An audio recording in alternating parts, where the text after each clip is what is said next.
It's on now. You sure? Yeah. Are you sure? It's gonna be green soon. Connection starting. Whole thing starting up.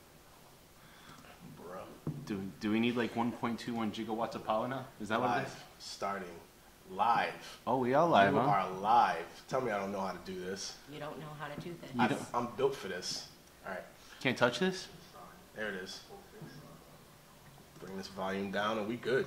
Do we need like 1.21 gigawatts? That's weird. You got that in there. Nice. So we're back on City Talk Fall River.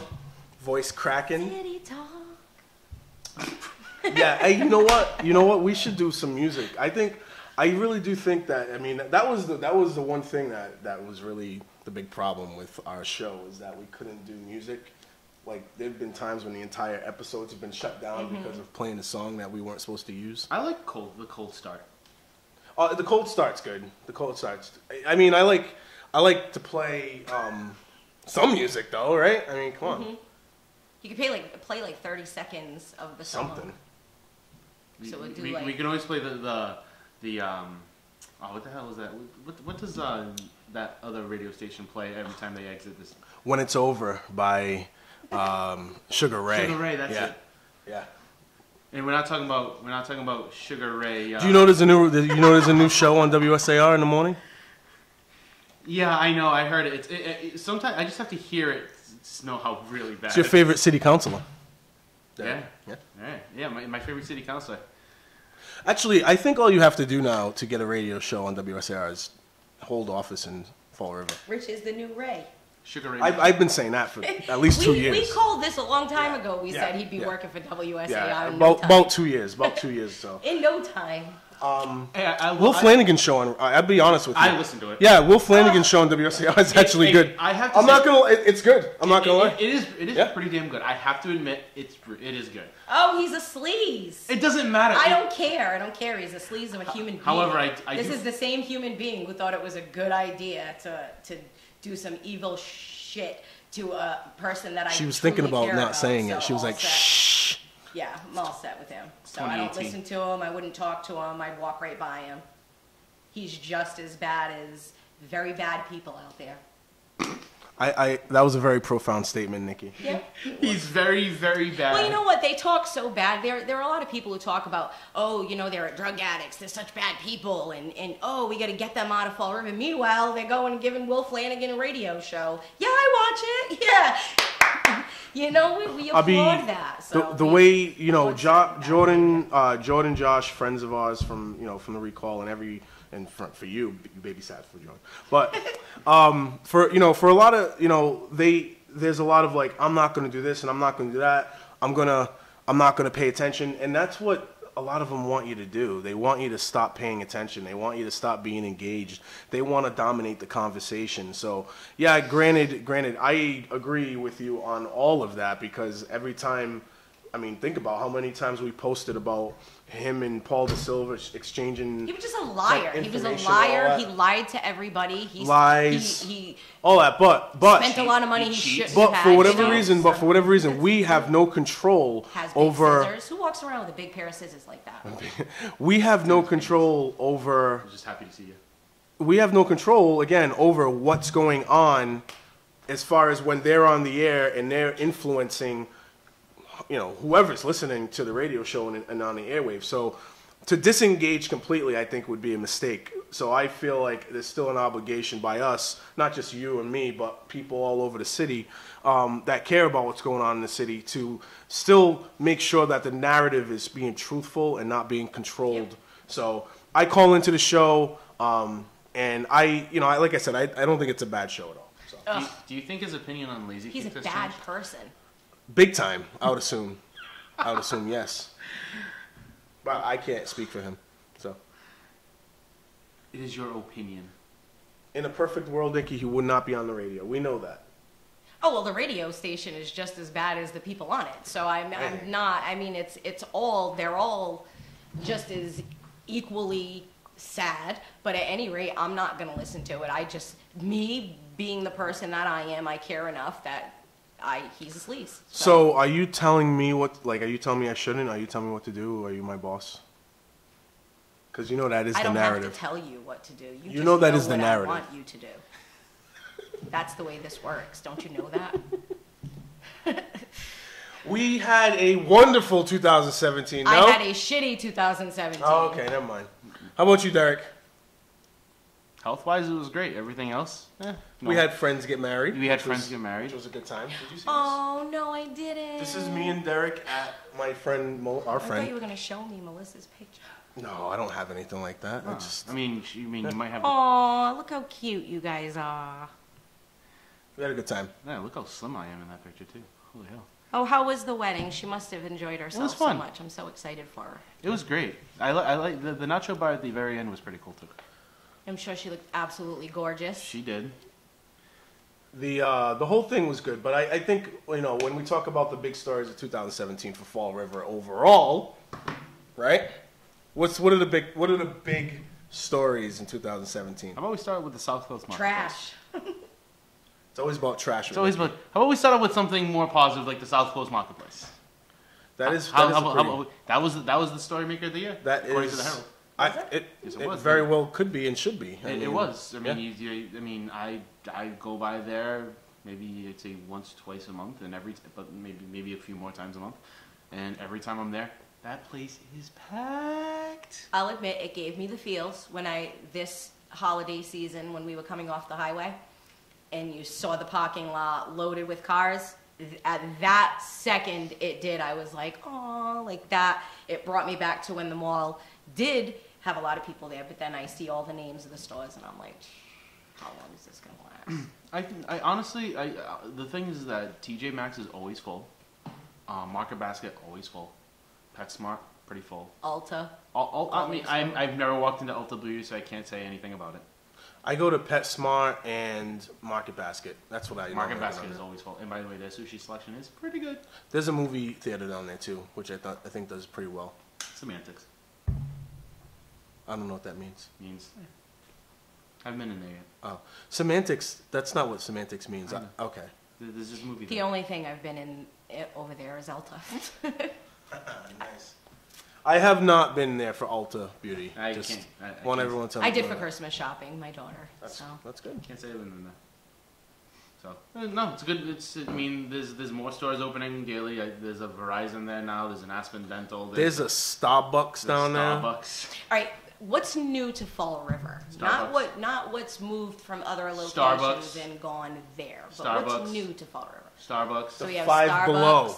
the Five Below, which Market Basket. We've The heard a lot of people 110 talk Grill? about Five 110 Below. Grill. TJ Maxx. Have either of you eaten there Yes. yet? Yeah, I have. Was it good? It's all right. It wasn't bad. I honestly, I'll be very honest. I know a lot of people were jumping all over it because of the prices of some things. It's definitely higher priced Yeah, than, but we than knew your that. typical going in, though, I restaurant. Like I got meatloaf, which I don't think it would be an expensive dish in many restaurants, and it was higher than you would. think. But I would have probably expected that though. Pay. Right. That's where I think that the customer Right. that they're looking for. Yeah. That. But at the same time, it was good. It was fine. My date was happy with her dish as well. So I said my date, and then Nikki smiles at me. So, but that all, it was fine. But I think there are still better restaurants in the city. I still like a lot of Portuguese Well, restaurants. and stuff like that. I think if you're born and raised in the city, I Yeah. think that's going to be your home. The home Yeah. cooking foods Oh. is going to It's be no your favorite. Barcelos. Oh man, Barcelos is back. Thank God. Thank God. Thank God. Oh my God. But it is That's so nice good. to have a restaurant like that in the South End. I will say that. Something that's not a fast food place, that sit down and By the that way, you can go for a nice meal. Cadoba's coming in February, I believe, and I can't wait for that either because from what I hear, Cadoba is really, really good. The only game in town for Spanish food is Taco Bell and Tequila Lime. Right? Am I wrong? What's wrong with Taco Bell? Have you been there lately? Did you see her face they're before she building said a new that? one. They're building a new one, so we'll be okay. Well, building a new one doesn't stop the fact that it takes 45 minutes to get a taco. Well, it's busy. They're understaffed over there. They're not understaffed. No. They take your order. You walk in there, you are not waiting in line for them to take your order. It's 5 seconds before somebody is saying, "Can I help you?" That's not the line. What takes the longest is actually getting your food. Well, high quality, So they high quality wrote food. They It takes a wrote you in. while. Listen, Nikki, it takes a while to make I high don't even eat grade, Taco high Bell, quality but food like that. But my kid, can you go get me Taco Bell? I'm there for 45 minutes. All right, man. High quality fast food is hard to find nowadays. Yes, yes. The one thing when you went to the council meetings, and there was also another big story back in 2017 where the two gentlemen came down from Boston who actually wanted to get a liquor license. Right, that was a big story for a while there too. Mm-hmm. And one of the things that they said came true because I mean, obviously, if you got $2 million businessmen, they probably know a thing or two about business, right? Mm-hmm. So they came down and they mentioned that this is more of a regional group that they're trying to reach out to as far as consumership goes. So they weren't just looking to get the Fall River buyer to go to this South Coast marketplace. They were trying to also, reach out to Tiverton, Little Compton, certain parts of Westport, and all that other stuff. City of Little Compton, and it's town of Little Compton, probably. It wouldn't have sold as many records as City of Compton.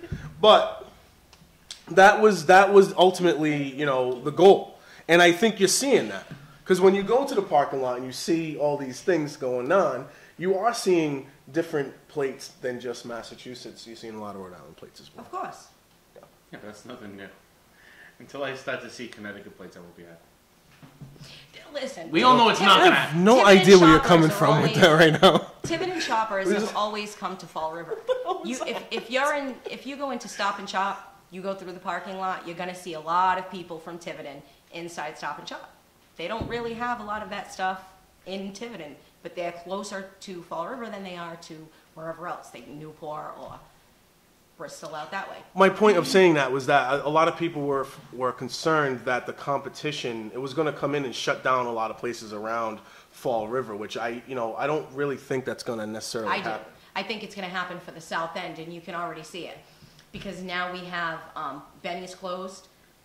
I mean, Benny's was going to be probably looked like it was on its way out anyway, yeah. That was, even when I was a kid, I think they went through some bankruptcy thing and they were going to close back Yeah, then. I don't and think they Benny's counts as something that was Well, going to... no, I thought Benny's was But going to close because the ownership was going to retire and no one wanted to take it over, and that was the end. I have no That- idea that- I why thought that it was the story. closed. I just You can know that literally they- go right across the street to Ocean State Job Lot they and probably picked get a up- lot of But the now things. Ocean State Job Lot is moving over to the Shores Plaza. Mm-hmm.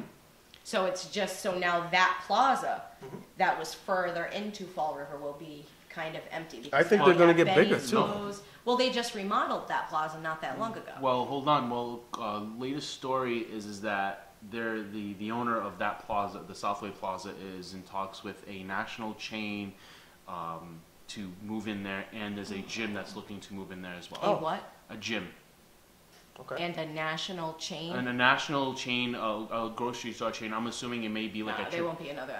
I doubt another grocery store would go down in that. Like, area I'm city. talking That about would more be of a foolish. specialized thing, like maybe like a Trader Joe's or maybe some like a Whole Food type deal. That would be nice. I wouldn't mind Yeah. that. I would A definitely... vegan restaurant, That perhaps? would actually probably work.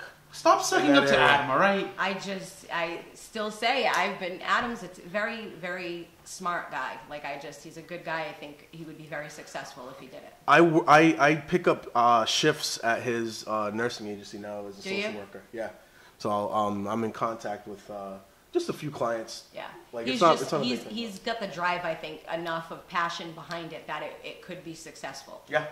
Especially if we're bringing in more and more people regionally. I think that would... I'm pretty sure that's not happening now, but that would be a good spot for I think it. it's going. I Yeah. think it's going because I think we used to have that. Fall River was a shopping mecca. People used to come from New York. It was. If you look into the history of Fall River, yes, Fall River was a big deal. Big time. We were a very big deal. We had busloads of people coming in to come shopping Worldwide, into Fall not River. like It was crazy. like textiles and everything. Like worldwide, it was crazy. insane.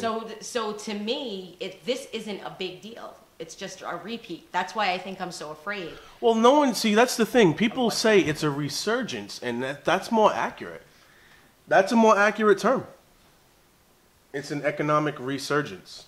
But the problem is, again, you got people that want more credit than maybe they possibly Right. deserve And for we it. just, I don't know. when you talk about Amazon, Amazon was another big thing, right? So when Amazon came to the city, we talked about why Amazon was coming here. It wasn't because Fall River was economically booming. It was because it was economically struggling, and they could give away a lot of tax dollars, a lot of incentives, and also South Coast Marketplace also got a lot of tax incentives to set up shop here because we're poor and we need jobs. So it can be spun any way, you know, a person wants to spin it in that kind of context. Just being real. No, that's one of my issues with it is Yeah. we're used a lot of the times, and I don't like that because we're used, and then once their taxes go up, they can leave. Right. They don't worry about what they leave behind. So when I see places like at Denny's that everybody's so excited, yeah, I'm excited too because we all miss Denny's. Derek is raising his arms in victory but- right now because Denny's is showing back. But at the same time, right, like where they say, okay, but it's great because we get jobs coming in, but how long will those jobs last? If they're only going to be a 10-year job, now what you're saying is we have stretches where people are loaded with retail jobs, minimum wage retail jobs for 20 years, and then boom, we're poor again. So, and then 20 years go by, we're poor, and then everybody wants to give tax breaks again. So it's just not. You spoke on this one of our last shows that we Yeah. had when you were talking about the factory down on Bedford Street. I believe that was you. I talked about it with the mall when they were talking about South Coast too. Yeah. Yep. That it's a shifting, it's the same places. Like everybody can be, like you said, TJ Maxx is full, but I think of that and I say, okay, well, they closed down their AJ Wright, the warehouse. That was awful the way they closed it down with a fax. So I can't applaud the same company who used us. They built the building, you know what I mean? They went through all that and then through a fax. They didn't care enough about their people. It's not even, because then if they cared about their people, it wouldn't bother me as much, because I understand that you make money, you lose money, you make money, you lose money. But it's what happens to Fall River when we're in a time where we're lost, where we have no money. They just leave. And nothing left And they behind. leave, and nothing's Right, left nothing behind. left Like I'm so, yeah, Amazon's great, right? It's great. But when their contract is up, when they're no longer getting those tax breaks, are they going to close up shop and leave? And when they do, we're left behind with that building. Right. We're left behind with job loss. And then what happens? Because those people have been working there for 20 years, 10 years, 20 years. They're not educated to work anywhere else other than a factory. It's repetitive. It's a repetitive, and this has been going on in Fall River since the 1880s, since the mills were built. You could read article after article. It's the same thing. I've read articles from the early 1900s where they've said Fall River is going to become poor. We're losing money. They took money. The mill owners were losing so much money at one time. They lowered their employees' wages, and there was a strike. When I talk about Fall River is huge. We just don't realize how big our history is. We don't, and that's why I think I get so scared. Jack, you're on your phone already? Just looking up shit. Oh my Over goodness. 100 years of repetitive stuff. Another story that actually just popped in my head as you were talking that was very big was the King Philip Mill. And the whole drama behind the auctioning of the mill, and I know you were all over this one. Nikki was all over this one. And who, if people actually even existed who were supposedly buying and selling these properties and supposed to develop these properties. It's all a bunch of real estate stuff's happening. It's crazy. Interesting. It's crazy. Interesting. There's another, I mean, and there was so many other stories. And Derek and I were actually just speaking about it a little while ago about the water and whether it should be sold to a distribution company and to perhaps later be used in the making of a power plant in Rhode Island. So the story's up here. Derek's going to be reading it while I talk a little bit about it. This was, you good? So this was around October that there was a council meeting and a lot of waiving of the rules during citizens' input to be able to speak against the water board, which voted to pass a contract with the water hauler over the summer. So basically, the deals of the contract is that we receive $75,000 per year for a 3-year period. There is language in the contract that would where the water would be used as a sort of a secondary, or not even, definitely not a primary source for the making of this power plant, which intrigued me, and the whole thing intrigued me personally. So I started to look up more of the contract and more of the situation in what's Burrillville? I think it's Burrillville, Rhode Island. So Burrillville? Yeah, Burrillville, Rhode Island. And the details of this power plant is that the name of the company that wants to build is called Invenergy. And if you look up Invenergy, they are, I believe, based out of Chicago area. Mm-hmm. The deal with this is that there's so much legislation, and there's so many obstacles in front of this. And the other part of this too is that it's kind of in fracking and all that. That's an outdated form now. It's kind of an antiquated form of energy production. I actually don't think, just by doing all the research here, that it's going to be built. And it's not even going to be built, definitely not be built within a 3-year period. So part of the reason why I support this whole process as far as the $75,000 a year goes is because there's a part in the contract that stated, in Fall River's contract with the distribution agency, that says whether or not this power plant is built or not, the contract stands and Fall River will receive that money. If this was a bigger issue where this power plant was going to be built and there was a bigger issue of the environment and should we be a part of that, I think that's all valid if this contract was actually going to contribute to the building of this power plant. But it doesn't even look like this power plant is going to be built. It's definitely not going to be built within a 3-year period. So that's why I say we should be able to do this contract. It's probably as easiest money we're going to get out of this whole deal. And if we as a community truly do care about the environment and we care about the situation in Burrillville, Rhode Island, then the groups that are right now fighting over this $75,000 a year contract should very likely, hopefully, be heading on over to Woonsocket. I believe it's Woonsocket. If I'm wrong about the city, I apologize, but I believe it's Woonsocket that has a 20-year contract for $18 million, and they're going to be a primary water source. And their contract is actually directly with Invenergy to build this I have a question. Power plant. So the opposition, right? The only reason, correct me if I'm wrong, the only reason that there are people who oppose to Fall River selling this other company the water is because the possibility of this Chicago company buying water from this other company? All right. So you have. But is that the only reason, though? Well, so you have this Power distribution. plant is the center point of the whole thing. Yeah. I'm sorry, Mike. So what you have is you have a distribution company that's going to buy the water. We're going to be a secondary resource to them for water if they need it. There's no guarantees that they will need it. It's if they need it. They're going to pay us $25,000 a year for the duration of the 3-year contract, so $75,000 up front, even if they take zero water. If they take nothing, we still walk out with $75,000. Go ahead. Okay. I got, my thing with this is, how I have to look at it as a resident is, can Fall River, the first question I ask is, if somebody's coming in and they want to buy our water, can we afford to sell them however many gallons of water they want?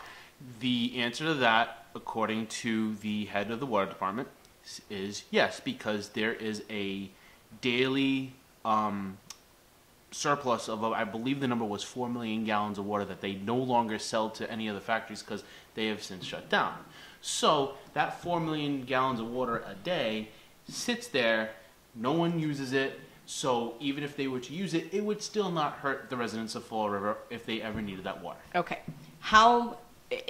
When you take down how many gallons did you say it was 88 you said? So or 80? so the average amount of gallons that they would most likely ask for in a day is about 18,000 gallons. But if they needed more, the max they could ever take in a day is 88,000 gallons of water. Okay, so if we take So that 88 would be included in the 25,000 a year? No. They pay us 25 grand no matter what, and then if they take water, they pay, I believe it's $72 per truckload, which is about 6,000 gallons of water. And I fail to see why there are people opposed to this when there are so many people in this damn city who are gung-ho about building a transfer station when we have no idea where the damn trash is going to end up. So Please tell me that there are not people who are supporting a transfer station but oppose this water deal. I have a very strong feeling that that is the case. I can't validate that, but I have a very strong feeling that that is the case. So And Nikki steps back. We do have some of the numbers. Mike, I'm calling you Mike for some reason now. Wow. But Derek, you're right. $72 for every 6,000 gallons of water. Yeah.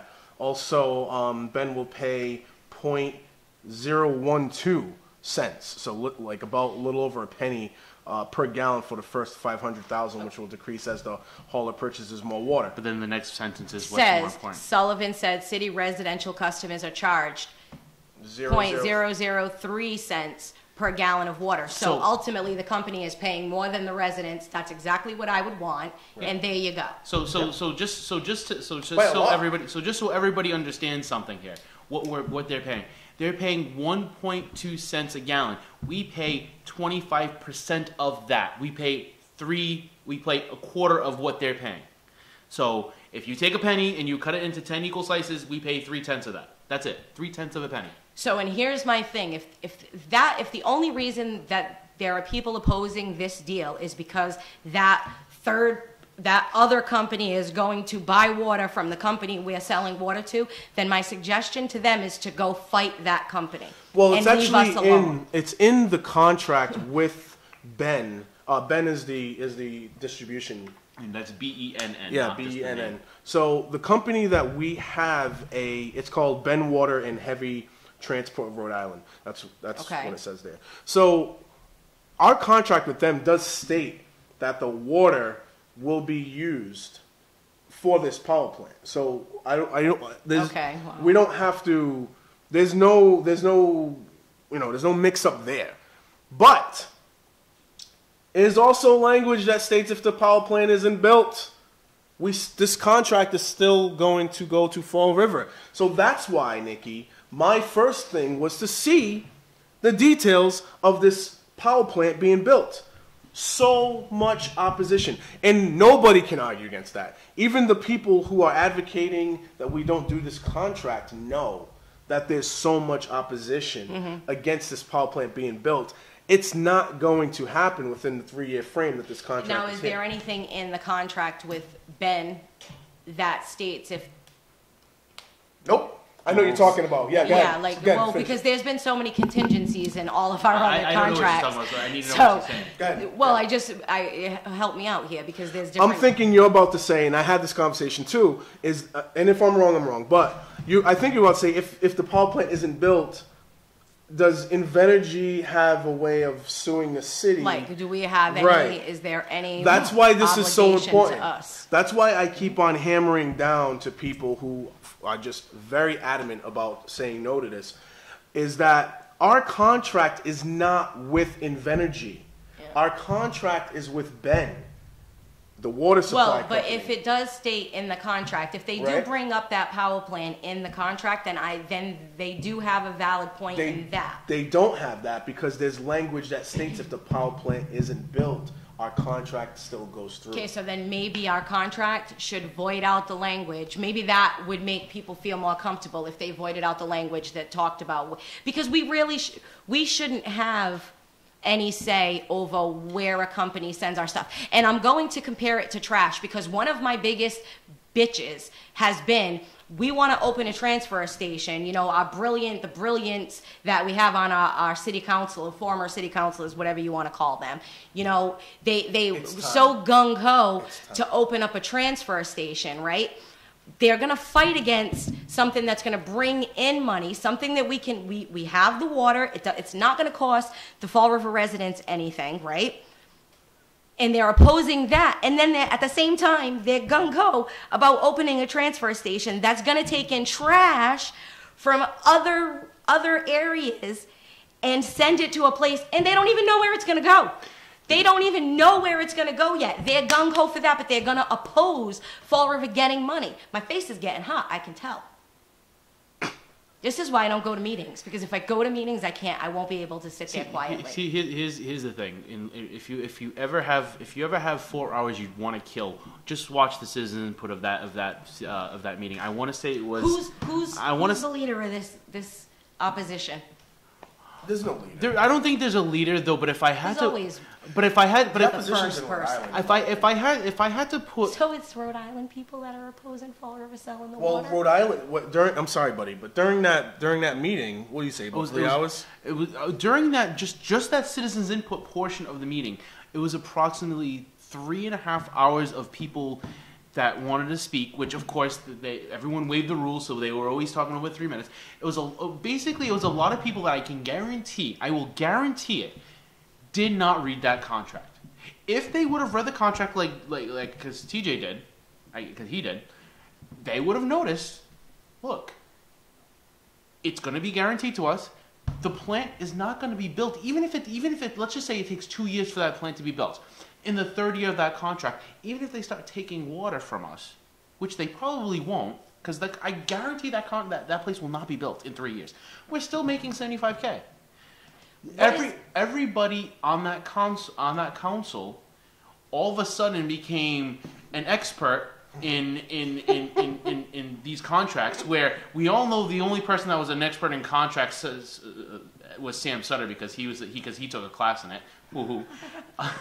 Unbelievable. You can't do that to me. Of course I can.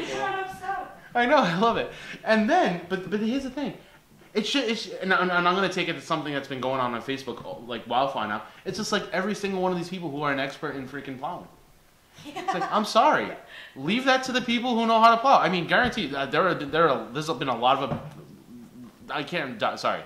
This city is not plowed correctly. I'm not an expert, but I did say it at Holiday Inn Express once. You know, those commercials. I love the way the city is plowed. I think it's horrible. I mean, I think it's a great job. That's both of us right here.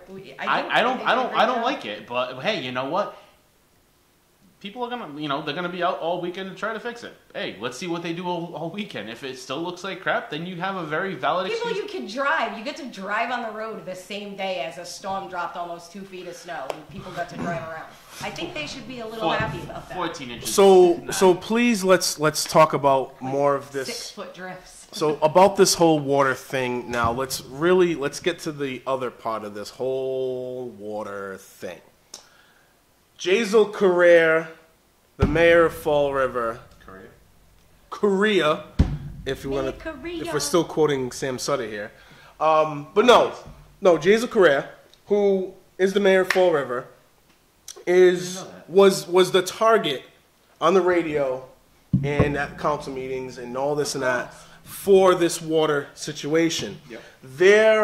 They even went as far as to print out some articles, what I would call propaganda. No. Yes. Where quotes from Linda Pereira and Sean Kadim were used on these pamphlets. Yes. And spread out amongst the masses in Fall River. Oh, that's awesome. That's where another thing where I was coming in, because I'm like, you know what? If Jazel was this evil mastermind that had this backdoor deal to get money from this Invenergy power plant, that was the 100% wrongest way to combat all of that. You see what I'm saying? To try to make some propaganda thing, you know? If he was this evil mastermind that was planning on destroying the town of Burrville to get a whopping $75,000 a year, and maybe whatever back deal money he was supposed to get out of this, then we need to do a lot better investigating than accusation and bringing up pamphlets and and doing it's so all that, funny, right? It's so funny to me, right. Because I know the facts of the stuff that I have found on people, and that it's not even enough to bring them down. Right. So I can't, when they're saying all of this stuff about Jazel, it is comical to me. Like, even, he's spending money. What do you want him to do? he's got to fight whatever's coming his way. What the hell do you want him to do? But at the same time, I know I can walk around the city. I can look around. It looks pretty good. Things looking better. School department. Oh, that, I'm over the moon about the school department. So the way that's you're the only one in this room that actually has a student in the system right now. What's the difference between 2016 and 17? Organization, communication between the teachers happier. Listen, when you get just the messages alone, okay? Mr. Malone, when school was canceled, he made a video. He posted it on Twitter, right? So all the kids got to see this video of him. It's a silly little video he made of him standing in front of the window.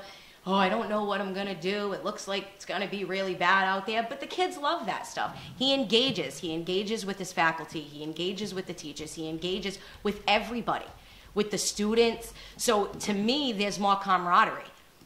I feel for a long time when we were kids, we used to have like parties and things like that. And for a long time, they stopped it. I felt like school became very business-like. Like there was no friendliness. Like teachers were changed every year. How many times did I tell you guys that? The only person who was the same throughout the entire time my kid was in school was the crossing guard. Her principals changed, every teacher changed in every grade. So what I'm noticing now is teachers feeling more comfortable in their positions. I'm not, like, where last year a lot of teachers were, or the year before really, teachers were fearful of losing their jobs. I'm not getting that. When teachers have a problem, they're able to communicate that and get that message across. A lot of the, and I have some teacher friends, and the biggest difference that they have is that, and you nailed it, they feel like they're more engaged with the higher ups now. Whereas the only people that were engaged back in the MMB era, I should say, is the people who were in her clique. Yep. And if you weren't in her clique, and you were going to cause a potential of causing waves, what happened? You were relegated to a school you didn't want to be a part of, and then what happened? You left. Now you actually have people who feel like they are secure in their job, feel like they have adequate backup from multiple tiers. I feel that too. And they feel like they're in the position where they can make the differences as well. Yeah. So add all that, with all that, in a matter of what, 2 years? Right, but it was a combination between the city council, the school committee finally coming together as a group. It wasn't so divided at that point, you know what I mean? They were able to communicate, I think, better with one another. And the superintendent, we needed the change in the superintendent. That was huge. I like, from everything I hear, a lot of it, his approach to everything. Yes. He's always like writing stuff hands down. on. He's very hands on. And you know what? I like being a supervisor where I work. I like to be a guy that likes to be hands off, but I like to be able to assist when I need to. This guy wants to be in everything, and there are positions where you have to be hands off and you have to let you guys do stuff, and then there's positions where you have to be that way. And being on the front lines with your faculty, with your staff, being able to listen to all that, that's what that position needs, and that's what former leadership was not doing. Right. And that's why he is succeeding.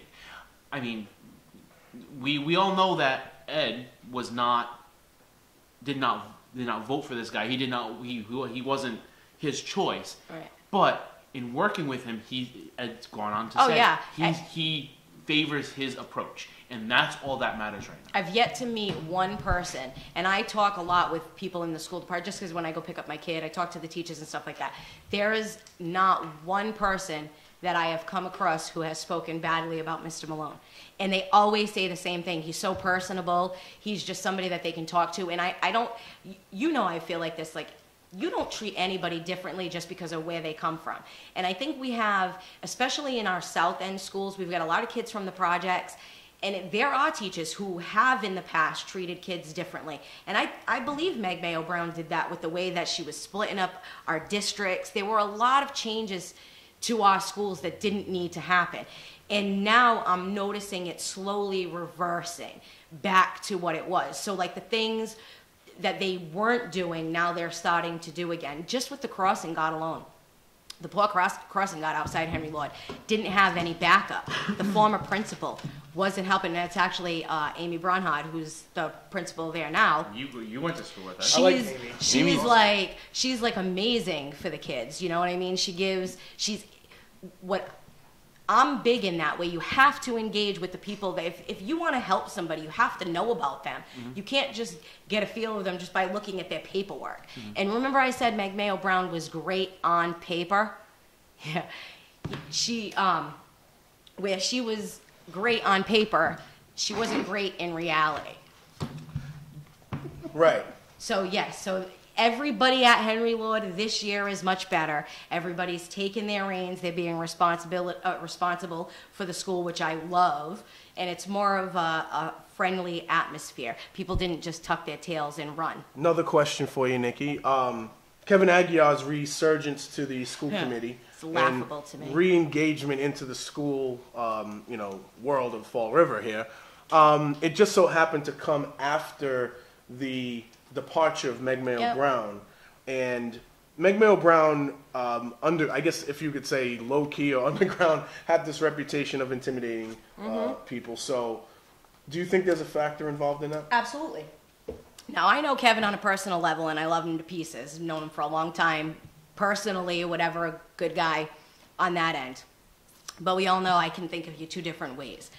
Kevin was at Henry Lord for a little while, and I was very happy that he was at Henry Lord because, like I've been saying for a long time, the principal there, I don't think could handle the school.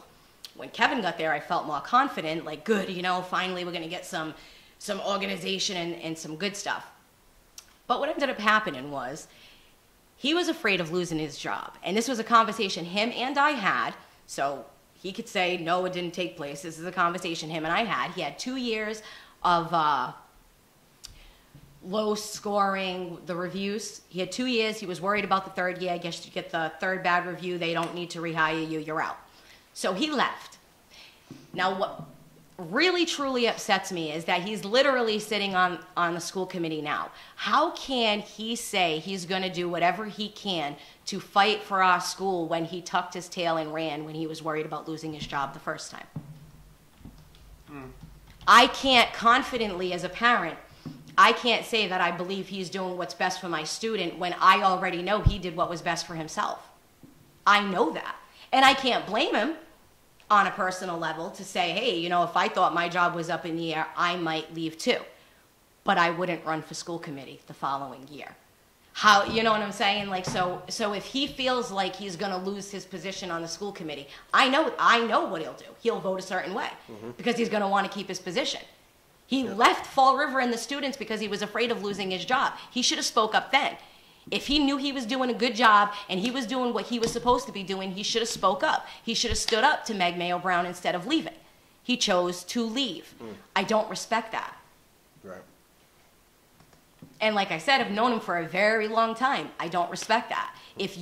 What do I say all the time? I don't care who's in office. As long as they do what's best for the city of Fall River as a whole, I don't care who's sitting in those seats. I don't care who's a city councilor, a school committee member, who the mayor is. As long as they look at Fall River as a whole and do what's best for everybody as a whole, and they don't do that. They don't do that. They look at what's best for their donors. Oh, who's going to donate and vote for me? Who's going to vote for me? Who's going to get me into that position? So to me, if Kevin would have came back and maybe got his teaching job back for a few years and then maybe got on the school committee, then I'd have more of like, cool, he's back again. But this to me is just so he can vote a certain way to get certain things done a certain way. I'm all set. Thank you for that input, Nikki. You're welcome. She had and that. he can call in anytime and talk to me. He knows how I am. Does anybody remember the number? I do. Go ahead. I don't. Just remember Larry Bird. That's all I remember. 774-955-0533. Yes, it is. Another. Larry Bird. That's all I remember. We'll talk about the Celtics later. Don't worry about it. What about the Patriots? We'll talk about that later. Holy. No. There's more to this Patriot thing. Do you know that? I read the story. It's laughable. I move on. With them all fighting. I move on. That is such a bunch of crap. I'm not even going to It's to get publicity. It's great. It's great publicity. I'm not even going to put... It's to distract from Russia. Thank you. It's to distract from Russia. Yes. No. Yes. It's a distraction. It's a distraction for the postseason. It's laughable. If that story could have come out at any time, move on. please don't tell me you're putting any stock into It's this. a distraction, totally. Please tell me you're putting zero stock into the whole Tom Brady, Bill Belichick. It's totally a distraction, Rob Kraft. If thing. Bill Belichick becomes the coach of the New York Giants next year, it's not gonna happen. we will revisit this. It won't okay? happen. We will revisit this. It won't happen. The Boston Celtics are continuing to be the greatest team that God has ever created. That's fine. I'm fine with that. That's good. Derek rolled his eyes, but I'm good with that. So we don't even. That's not even a story. All praise. So Jesus Christ. So as far You better not have jinxed him and given him bad juju. we won't win a game until 2019. People be pounding on the door. All right, we're gonna move on. Another huge story. Huge story in 2017 was the infamous bike trail easement. It's called the rail trail, dude. Let's get it right.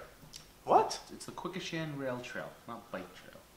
What? Why is it called the rail? Why is it always Because this? the What are you railroad? doing? Yes, it's the railroad that ran through it. That's why it's called the rail. What is the problem here? I don't know. Just having fun with you now. Jeez. I have like 2 months of this to catch up on. Anyway, so yeah, the Fall River Bike Committee, not Rail Committee. Yeah, that's exactly right. Look at this is. Hey, look, I can read the article, but I know that Nikki doesn't like me reading articles. So I'm just gonna. I have an article from the Herald News reported by Joe Good. I love Joe. I do. I like when you read her stuff, though. Okay, so here we are. Mayor Jazel Carrera's veto over an order approved by the city council directing the administration to go to court and remove a controversial easement along with the Quequechan River Rail Trail, which would allow for a developer to build a private road on city property, will go back before the council's Ray Mitchell, who sponsored the order, said he'll make a motion to override the mayor's veto. Quote, as far as I'm concerned, wait, is this Mitchell? Is this Mitchell's quote? All right, I'm going to not exactly quote. I'm going to tell you something. As far as I'm concerned, let me tell you. I'll tell you. As far as I'm concerned, all we're asking for him is to do what he said he'd do. He said, if you don't want a road, there won't be a road. The only way to ensure that happens is the removal of the easement. I want Mitchell to do what he said he was going to do, and he probably should have read all the information before they passed that stuff. I actually have a video. I got to find it. Maybe we can find it for next week, but I have a video of the actual moment that easement was brought up. Yeah, they went through it so fast. And this is exactly what was said in that council meeting, and I quote, and it was called to order, yeah. And Mitchell said, easement? Yep. Okay, motion to adopt. Any and objections is usually what he says. Nothing. There was Any nothing. objections, Yep. and then that's it. And we've talked about that over and when I said, remember I kept putting that our city council, and they do not do what they're supposed to do according to our ordinances. How many times have I said that? They don't listen. How many times has poor Allison, she's like, I'm not even finished reading it yet, and you're already voting on it. I said she's got one of the damn toughest jobs of anybody up there because she's the one who's going to deal with all that. They're voting before she even finishes reading half the stuff. A right to cross or otherwise use someone else's land for a specified purpose. Now, damn definition. we have two councilors who work directly in real estate, correct? Mm-hmm. We have plenty of talk about law and property all the time in every council meeting. We have people and that new will ones, scrutinize. so they weren't in school that long ago. Right. We have people that scrutinize every single thing that the mayor wants to do all day long. They cut $2 million on a budget because they were worried about MIS being too high. Then they realized that they just cut from the public safety, and then they didn't want to admit they were wrong about that. Nobody talks about that. I'm the only person who ever talks about that. But the problem is that this easement situation, it should have been asked about. You did too? Did you do it too? All right. Handshake on that. I'll get you when I bake cookies. You'll have the first cookie. Cookies too? No. So domesticated. There's some domesticated shit going on. So when, because Derek wants credit for this whole easement thing too. No, you want credit for the $2 million cut. The $2 million. You want credit for that $2 million cut, And Derek? I believe it was actually somewhat closer to 1.5. 1.9. Was it 1.5? Yeah. When you have an easement on anything at all, you're literally, and you say yes, motion to adopt, you're literally allowing this public property to be, you know. The problem is they're bored. They don't want to be there, and they just whatever pass it along. If somebody is not telling them how to vote for something, Literally telling them how to vote for something on camera, on the microphone. We had that. We saw that. We rewinded it. We played it. Yep. I'm not. People just get up and walk out during votes. Yep. Well, sometimes and things get stuck. And then promise that they have more backbone than that. Sometimes things get stuck. So obviously there was an element of selective engagement. Yeah. Would you say? Of course, there always is though. It's the same thing with missing emails. It's the same thing. Oh, I didn't get that email. 1.1 million in cuts. Let me see this. How many times have we heard Oh, they that? passed it, but they proposed a lot more. How many times have we heard them And even say, Sean Kadim in his video, sorry. That's okay. Even Sean Kadim in his candidate video said $2 million in cuts. Oh, he's full of shit. Ah, well, there you go. But no, I know that they did a proposal. It was over $2 million. Yeah, but it was, but yes, because the editor's note here also says that there was talk about 1.98. Yeah. But it was 1.098. It's 1.1 million dollars. I said that from jump. But they were all believes me, but that's okay. But they were all upset 3-4 months later down the road because now the two public safety departments had to actually come up with the money where they streamlined it into MIS, and so it was actually going to cost them more money.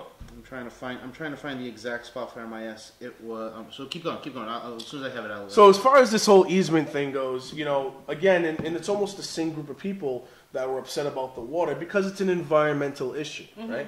So they care about these things, and it's okay to care. It's actually great to care about your environment. But where were all those people when the easement was going up? Because before, this is what irritates me. They put all this stuff in the newspaper. They have to put it up. They have to post it. It's all legally. It's got to be posted so that people know it's in the agenda. If you want to speak about it, you show up. You know, and they didn't show up, because it wasn't on anybody's radar at that moment. They were concerned with other things. That was the issue. They pick and choose what to be concerned with. And then they go and say, we didn't get all of the information. And then when they find out, yes, they were sent the information, it's, oh, I didn't get the email. It must have got missing. I get a lot of emails, or I didn't check it today. It's the same baloney that happens. I will say this. I will say this much, okay? I read all this stuff. I read the document for the easement. There was not a single reference on that document about a private company building a road. I believe it's like perpendicular to the trail, okay? I would have said no to that in a heartbeat. Everyone in the city would have said no to that in a heartbeat. And so I think most people knew that. So when it was presented as an easement, it was a little bit of a, it's technically true, but not exactly the details as to what it was. I agree with you on that. No. You know I agree with you on that. Yeah, that's the thing. But I'm just saying a curveball was definitely thrown by the administration, in my opinion. Just my opinion on that. When I would watch the meetings, it would be so frustrating. And Ray Mitchell was the biggest offender. And this is what I mean about them being on the council for as long as they're on the council.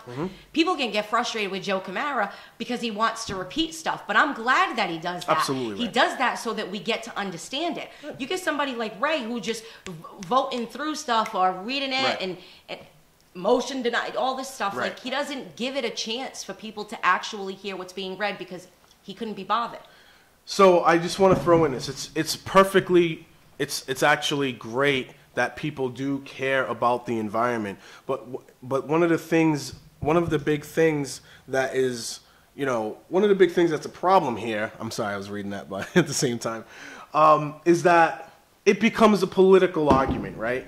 You start to take sides with politicians, and then they take these opportunities to build their campaigns on, or, you know, vilify the other person to build a campaign on. And it just became more of this political tug of war thing than it did about the actual environment, and that's the same. And I honestly believe that's the same kind of thing that was going on with the water department, which is why we saw these ridiculous propaganda pamphlets being distributed in the community. So if we do care about the actual environment and we care about these kinds of things, then that should be our argument, that should be our position, that should be what we're advocating for. And I think what ends up happening is people use these platforms. They use these platforms, and it's not genuine. And I personally see right through all of this. But a lot of people don't for whatever reason, and I don't know why. And we end up in the same cycle over and over and over again. If you care about the environment and you care about the bike path and all that, please, by all means, be consistent with it. Be consistent about it. Hold everybody accountable. So if you're mad at the mayor for throwing a curveball at the city council, perfectly fine. Right. But if you're going to watch Ray Mitchell and watch that meeting and say, Easement, Exactly. motion to adopt, then hold them accountable too. Stop. It's so transparent. I can see it as clear as day. Stop trying to use these topics to bring whatever platform or agenda you're trying to bring up, man. First thing is I just want to bring up the MIS piece of this. It was $357,000 that they cut, which then ultimately had to go back. Let's see, they mentioned that fire had to take $80,000 of the brunt, $80,000 of that, and police had to take $193,000 of that because they took away that from the police department to give to MIS so they could do all the technology upgrades for everything they needed. Now, secondly, going back to the Ray Mitchell thing. Now, everybody will say that got passed, it was quick, blah, blah, blah. That item came up to the city council after 11 o'clock. That was after God knows how long of a financial meeting that they had because of stupidity and a lot of things that didn't need to be talked about. Mm-hmm. Because, let's be real, who runs that meeting? Sean Kadim, the city council president, has the ability to stop people from talking about X, Y, and Z when we have to start talking about A, B, and C. Mm-hmm. Okay? That meeting went on way too long. It was a meeting that never had to happen or never had to take place in that manner. But the problem is that you're going to talk about a portion of that meeting that took 3 minutes where and I can't say if Corporation Counsel Macy is as accurate in what he said. He even said that he stood up, he was ready to go down to talk about anything and everything, but they just passed it and that was the end of it. Now I wasn't there. I can't say that he was doing this, but the fact of the matter is, if these meetings and I'm gonna go and this takes place for everything and this means everything. If these meetings don't get shortened so you can actually spend the time to talk about things that mean something, then this stuff's going to get missed. Because then the joke of the whole rest of the year was, oh, is there an easement? And then that's not funny.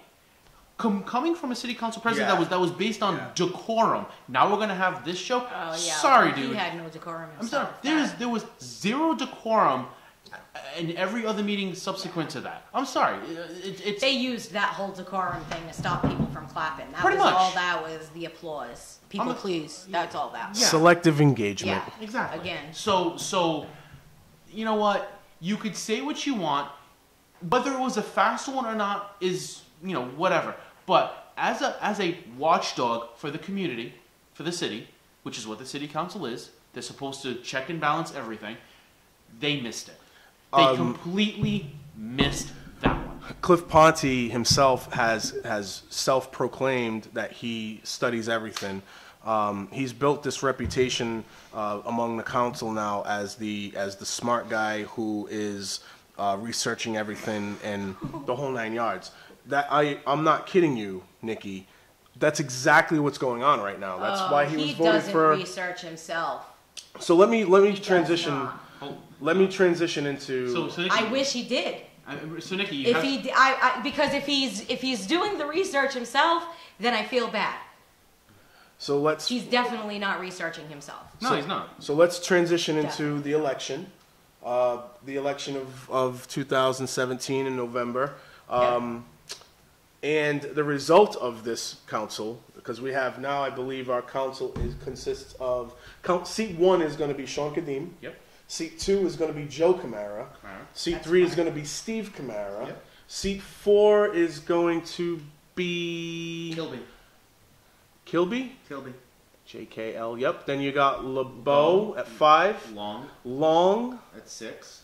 Pelletier at Pelletier. 7. Viveris at 8 in City Council. Viveris, and then Cliff Ponte is the council president, with Pam LeBeau being the vice president. That's so hilarious to me. Why is it hilarious? Well, it doesn't mean anything to me. We had this conversation Why? a little bit earlier when we were on our way here. Yes, and that's why. And I said, you know, like the whole thing about picking a city council president and a vice president is laughable to me. Like that doesn't mean anything. Like I really, like all it is somebody just to blame. That's all that is. It's somebody just to say that person's in charge. It's like a substitute teacher. They just have to be there. Right? You see a sub when you're a kid. You're like, yeah, free day. That's pretty much what it's like. And as far as Kadim is the only one I'm not surprised because I think he wants to talk more. So I think he wants to be able to be more grimy. So in order for him to be grimier, he can't be the city council president and be grimy. So he could be grimy from the floor. And I don't mean grimy in a bad way because I don't really talk about Sean Kadim. You know, I'm still waiting for him to explode because I do believe that that's eventually going to happen. He's got fish that he wants to fry. I'm just waiting to see who's the fish. I'm just waiting for the first load between Kadim and Joe Camara. You know it's going to happen. Well, there'll be banter back and forth, but I hope that they respect one another because if they don't, they're just going to both look foolish. Well, I think they will. How is Cliff going to be council president? Like I can't. I like the guy and all, but how? I can't see it. You made a great point. Well, even Pam, she's so quiet. We say it just her talking during a meeting. She's so quiet. I think that we are the minority. I think the groups of people out there that have been calling out Cliff Ponte are the minority. The majority of people are convinced that he is the representative of the youth, the smart guy in the room, the whole 9 yards. He has built this reputation. They should be convinced that the rest of the councilors used him as a patsy. During how many meetings, right? Who were the people who said they didn't get those emails? Oh, I must have misplaced those emails. Many. Who? Pamela Liberty LeBeau was one of them, and Ponte was another one. Yeah, they didn't get the. Oh, I must have missed so it. Cliff and Pam were the ones? There were others. You know what's interesting? They were the two. You know what's interesting? They're the president and vice president of the council right now. I know, Yes. which is what I'm saying, that they're the patsies. Do you know who else is also the president and vice president of the city council? The same two people that Jazel Correa a year ago called out on WSAR as obstructionists. Hey, I'm sorry, go ahead. Like, it just doesn't mean anything. It was the same thing. Linda ran for mayor. I said that was foolish. The day I found out she ran for mayor, it was like, she's what? Do you know who's also on the city council? Attorney Brad Kilby. Yes, a former substitute teacher. Who put on his social media that he was very upset with Jazel for letting him go as the assessor, and called Kathy and Viveris his mommy. Yes. Mother. By the way, do you know who else is city council president and vice president? Two people who work together.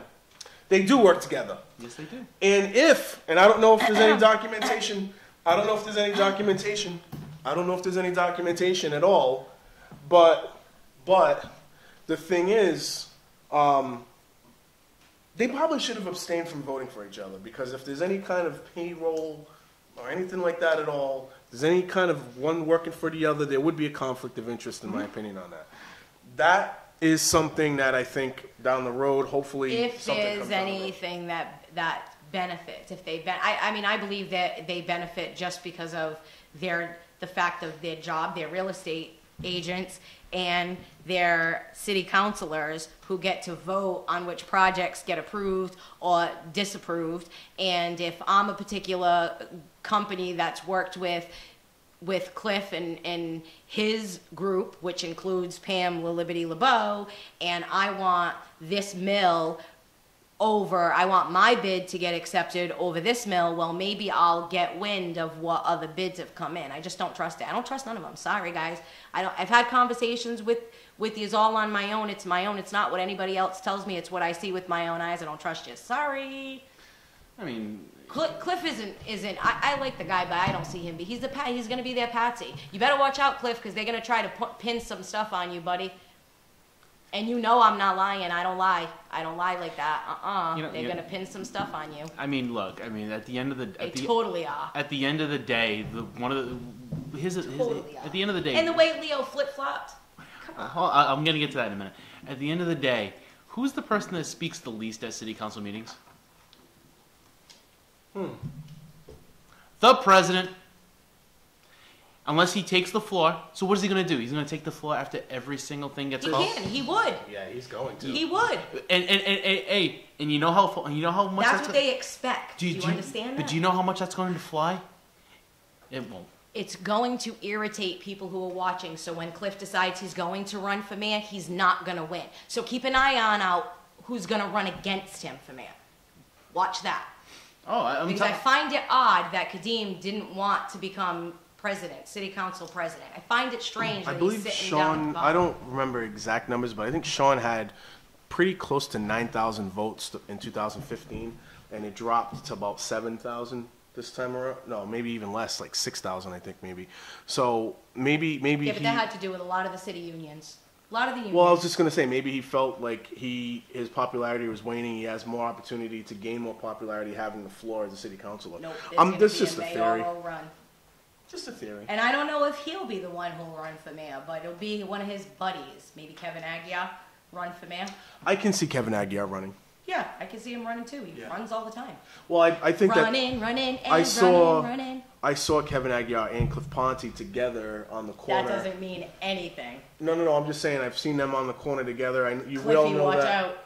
We all know that that Sean Kadeem has been pretty much a buddy to Cliff Ponte as well. I think they're all pretty much friendly or friends with each other. There's always been some sort of, you can even throw Paul De Silva in the middle of that. Yeah, no, you can. I think there's always been some sort of like camaraderie amongst that group of guys. So they're always involved in politics in one way or the other. They're always throwing their names out there. So, all the former substitutes. Yeah, I suppose so.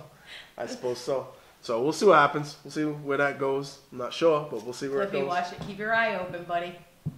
I like Cliff too. He better keep his eye out. Don't trust nobody.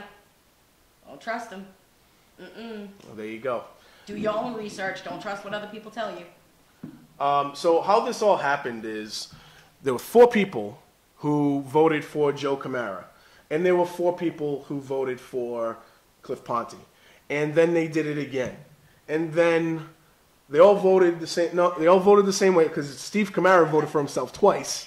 He's such a wuss. Right, and I just said, I leaned over because I went to the inauguration with my mother, and I leaned over to my mother and I just said, man, Steve cannot help himself. Steve Camara just cannot help himself. Because he was afraid to vote for either or. He doesn't want to, he just would rather vote for himself and stay out of the fray. I just, I was like, man, that's too bad. But the person who did flip is the person who can afford to flip the most, Leo Pelletier. Leo can do whatever he wants, right? Well, Leo can do whatever he wants. Bastard. Yeah, you don't want to be there. But he doesn't. One way or the other, it's like God, his ass is gummy back. But no matter what Leo Pelletier does, there's always a crowd out there that's going to say, that's just Leo, and vote for him in. I was just doing my own thing. Yeah. I'm one of them. I love Leo, what, 2 years ago was saying, do the right thing. Do the right thing. Buy the bags. And then I'm debating. I'm in the forum with him, and he's like, I can't wait to get rid of the bags. So it's like, it doesn't. There's nothing there. Like there's no conviction, right? He's a vote for the man. It's just the guy. That's all. Yeah. So on that Leo's note, not going to be happy when city council meetings are running till 11:30. I don't think they're going to. Yeah, they are. I think Cliff is one of Cliff's agendas. Totally wrong. One of Cliff's agendas is to shorten it. It's gonna end up being longer. It's totally. I'm going out on a limb. What's your favorite Portuguese food? Me? Mm-hmm. There's no real favorite. All of it. Give me one. That first pops in your head. We all have one that Probably pops. Portuguese soup. Okay, good. I will either cook it for you or I will buy it from your favorite place, whatever you want, if they go to 11 o'clock. Oh my God. At least how many times? Dude, you're gonna be how many buying times? me. How many times? At least, I would say What's the the majority over-under? of meetings, probably, I would say 75% of the meetings are going to be. 75%. No, I'll say at least half. Nope. I'll go half. You're It's gonna go with be at least 75, so I'll shake. Absolutely. All right, I'll shake it. I'll shake All right. too. I'll make you 75%. Portuguese soup if I'm wrong. That's fine. I could take that. I could take that. Because I can't really have much of it. It's gonna happen. Right. I will totally. I think and there's an if anybody agenda to thinks show that in the Cliff's not meetings. gonna speak, he's gonna speak. If I'm not mistaken, I think they want to pass a resolution that it stops at 10. No. Yes. I don't think they can. We're I gonna don't find think out. they can. We're gonna find I don't out. know if they And can if do and that. And guys, please, before you pass stuff, please make sure you can do what are you it. talking about? They research everything. Yeah, what are you like, talking yeah, about? yeah. Stop it, please. No, they don't.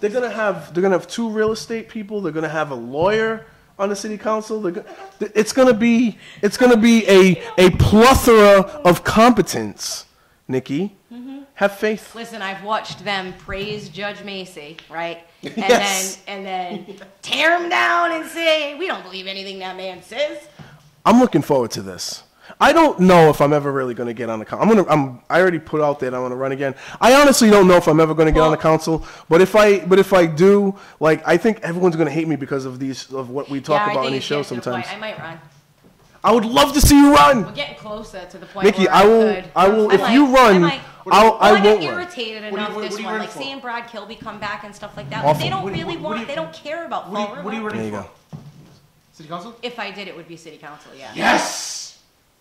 And like it wouldn't even it would be very minimal. Like, You would be great as either a city councilor or a school committee yeah, I member. wouldn't do the school committee. Give it sorry. thought. Give it Wouldn't thought. wouldn't do the school committee. Nope. You can't run for both now. I wouldn't do the school committee. You can't run for both now. I wouldn't anyway. Yeah. The new charter was Um, another big story. Wait, you can't. Okay, that's right. I forgot about that. You can't. Yeah, you can't. You run- can't. You can only run for one or the other now. Yep. So the new charter, big story. Did you like the charter, Nikki? Did you like the charter? Here you go. Here's the microphone. Here you go. Right there. No. Nope. Derek. Derek. I'm gonna turn the microphone over to you, sir. Here you go. Did you like the charter? Hold on. I'm gonna do this Ray Mitchell style, like just like you're the city clerk. Can you ask the question again? Sir. Yes. Did you like? No. Okay. You know who definitely did not like the charter? Josh Hessler. Josh Hetzler. Josh Hetzler is a fireman who also ran for school committee and he won and he did very well campaigning. I mean, he was everywhere. I told him that to his face that I don't think there was another candidate in any campaign that deserved to win more than Josh Hetzler because of how hard he worked and he was everywhere. And I went to some of the parties that he was at. I shook hands. I said hi. This guy was everywhere in the room. Yeah, that's how you have to be. But no, he did it. He pushed. Yeah, that's how you so have to be. I give him all kinds of credit. I was really honestly going to be upset if he didn't win based on a technicality with this new charter. See, that was the thing. Because he ran for both. No, fireman. No, because the charter states that you cannot hold a city job and an office like that. No, but you can vote. You can be a real estate agent and vote on But it's not real a- estate but deals. it- Like, that just doesn't make any sense. The thing about that is that if it directly relates to you specifically, you cannot vote. I get your point. I completely understand everything you're I know saying. you do. But Because you and I both know the shady businesses that go down. yes, but the reality is that they can get away with it from the letter of law because he's not personally into that deal. However, it wouldn't stop him from saying no, so another deal can be struck, so he can be a part of it, and he can abstain from I'm the vote. watching. Oh, of course, everyone. Hey, you know what? The first thing that I actually agreed with Linda Pereira on was the very last thing she said. Linda. No. Was the very last thing she said in that meeting. I'll be watching. That was the very last thing. That was the only thing I agreed. I'll be watching you every move you make. That's the stalker song. Stinging the police. Yes, I know. Oh, can't you see you belong to me every move you make? Even. That's what she, don't you think that would be her song to Fall River? Oh, can't you see? You I can belong- see her singing that. You belong to me. Yeah, the city of Fall River belongs to her. Every step you take. Not anymore. She was silly to run for mayor. I said it. We, The only reason she kept getting elected to city council is because she was one name out of 9. Yep. She was just a familiar name in a sea of nine possible votes, so people chose her. That's all. You know, they say signs don't vote, commercials don't vote. I believe the output of signs and commercials that Linda put out during the campaign was astronomical. It was incredible. Like I listened to WSAR, and I mean it was around every corner. They switched it up. A vote for Linda is a vote for this, and I was like, wow, like they are going all out. They're going hard, huh? She went out there and spoke Portuguese with a purple bag in her hand on a commercial and threw the purple bag in the trash. I and love said, that. I'm getting rid of the purple bags. They And I all was do like, that. They all use the purple bags. I was like, whoa. See, and I stepped away, and them people kept talking about it. Didn't they? You know what was so interesting? Interesting, You know isn't what's it? so interesting about the whole I'm going to get rid of the purple bags in this upcoming year, how both of them could claim it? Does anybody know how long the purple bags have been around? Yep, 2014? All right. How many years is that? they've been around for 3, Almost 4 now. going on 4. So when did we sign the contract again? 2014 2014. So you have 2014. Hold on. was October. Okay. So let's think about this. 2014, 2015, 2016, 2017. Yeah, they rely on the. 2018. So this year will technically be the 5th year that Yeah, it'll be the 5th year. Anybody remember how long the contract was for the purple bags? 5 years. 5 years. So it doesn't take a rocket science to realize Right. they're Yeah. going to get rid of them anyway. They're not Why just. do Listen, I'm waiting. I've been patiently waiting all year. I've been waiting, and didn't I? I have not talked about trash online at all. And what was one of the biggest things they used during this election was all about trash.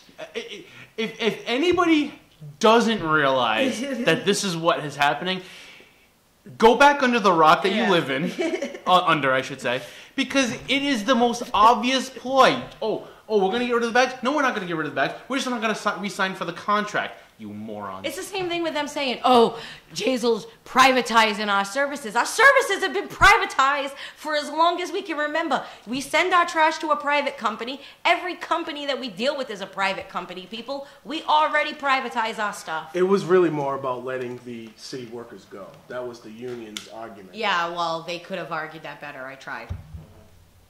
I sure. I did. I talked to. They all know. They all know. The ones who spoke to me know that I was right. That they could have done it. Another big story in 2017 is going to continue to be a big story, I believe, in 2018. The FBI They're so busy. accusations. Female body investigators? Huh? Female body investigators? I'm not touching that one. Yeah. There was another big story in 2017. Yeah. I ain't touching that one, my friend. Yeah. I ain't touching that one at all. That's on you. That's Derek Morgado, I'm sitting here thinking. co-host. Really? I know. I'm just fucking around.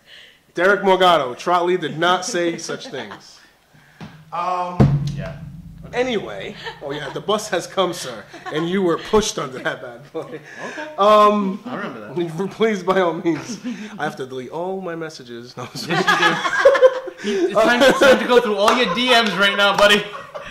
So anyway, Mayor Jazel Correa's political committee paid more than $45,000 in attorney fees recently from his campaign coffers that potentially includes attorney representation regarding a federal investigation, and it's legal. And this whole process is legal, according to the Massachusetts Office of Campaign and Political Finance. So that's that. So, you know, when you are donating money to these people and you're paying $75 a plate for ravioli or whatever it is that you guys buy, some of your money is being used to pay for lawyers so you can fight some of this stuff. Yeah, go ahead. Didn't Flanagan do the same thing? Sure did. Just saying. And we did not. We were all fine with that, weren't we? Yeah, because it's No. legal. Well, It's legal, but it's wrong. legal. Yeah, I think but it's wrong. It's not. It's legal. If you want to change it, you got to change the laws. If you I want to agree change with the you on laws, that. you got to vote better people in. I agree with you on all of that. So yeah, that happened. But the big story here is that, you know, he went after Froed. And every time you go after a Fiola, something pops up in the news. Do you guys remember Dave Steinoff? Yes. Yeah. I remember that whole story perfectly.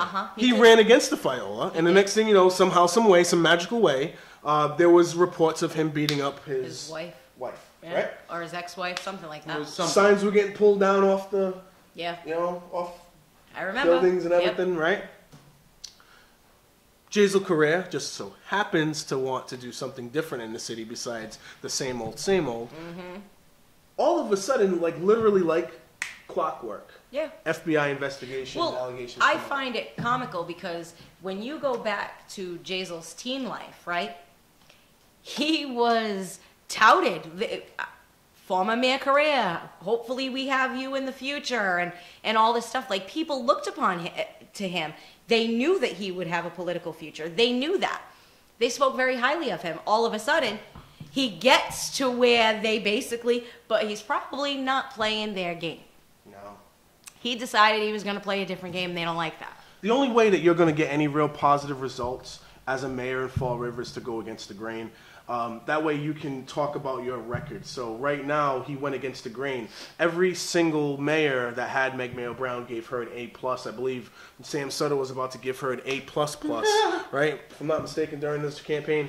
And the truth of the matter is that Jazel did not give her any kind of grade. He was a very passive-aggressive situation, but she read the writing on the wall, and she was gone. And since then, the school department, at least in many areas, right, has been able to pick up where all the people who said Meg Mayo Brown made progress, it's picked up. Because now other people are saying that it's better now, not just a certain group of people. Right? Did you have anything? Because I saw you. Did you have anything? No, I had dry skin on my lip, but thanks. But you gotta be. Hey, looking at. Hey, I'm never gonna interrupt you. That's all I'm gonna say. Anyway. But the greatest thing about all of that was that every mayor said A+, A+, A+. Well, wait a minute. Didn't they approve a pay raise for her to go through the whole college thing to get a doctorate? What happened to that? Oh wait, that's right. She doesn't have a doctorate. So how the hell can you give somebody an A+ when they failed? Well, that was Menard. There when he was Menard, whatever the hell his name is. When he was trying to run and he knocked on my door, I was like, "Do you want to give Meg Mayo Brown? Do you want her to sign her contract?" And he said yes. And I said, "You will not get my vote." And he couldn't understand why it was like, "Dude, you don't even know anything about the school. You're ready to give her a raise." I said, "You know she got a $10,000 raise for a doctorate that she doesn't even have. Classes she didn't even take." And she's getting paid just as much money to be out in another city where I don't even want to think of how their school system's doing. I don't really want to know. Was it Barnstable? Oh yeah, Barnstable. I forget. It's not great. It's not. Of course it's not. Look it up. Okay, you have anything to go with? Huh? You have anything? Nah, man. I was reading. Oh, okay. So, Correa's last bi-monthly campaign report, filed on January 2nd, the same day the second-term mayor took oath of office, shows they paid $30,000 to the Boston-based law firm Greenberg Torrig. That's the firm that Correa has identified as the lawyers he hired to represent him as a subject of interest in the FBI and HUD investigation. A process Correa has described as an inquiry that has resulted in a sitting federal grand jury.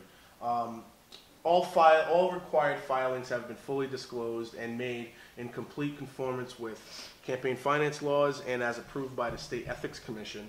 No further comment is necessary or appropriate. That's what Jason emailed to the Herald News. So that's that, and that's that. And it's like that, and that's the way it is. Yeah. No, I don't like it. I'm going to be honest with you. Don't like it. I don't like it. I never will. I've never, money in politics, money in politics, money in politics. No, thank you. No. Well, the thing, I find it funny because they're bringing up his legal bills or that he took money out of his campaign funds, but nobody says anything about who's donating to their campaigns. Want to know why? Because the same people who are donating to one are donating to others. Just saying. Because there are a lot of names that should be questioned. It all comes back to dirt, and I don't like it. I don't like it. I never will. I'll never agree to it. Oh, I there's got a lot of people dirt. telling me take money, you're gonna win. It's Yeah, not about don't do winning. it. We got a bunch of winners right now on city council. Do you think the city won on November? Nope. You think the city won just because people win elections? No. It's not about winning an election. It's about doing the right thing. Ting. You know?